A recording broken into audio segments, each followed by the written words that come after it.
good, everyone? It's your boy Terry speaking from the garage shop. Now, we all know about the transmission being put in the Trailblazer SS, the performer built transmission, but one thing we don't talk about is the shift cable. Now, this is the Trailblazer SS shift cable, where you have this piece that hooks up to the shifter, and this piece hooks up to the transmission linkage.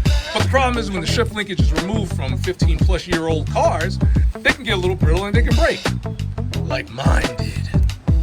So I figured, why not do a video on installing a brand new shift linkage like we did on the Trailblazer SS?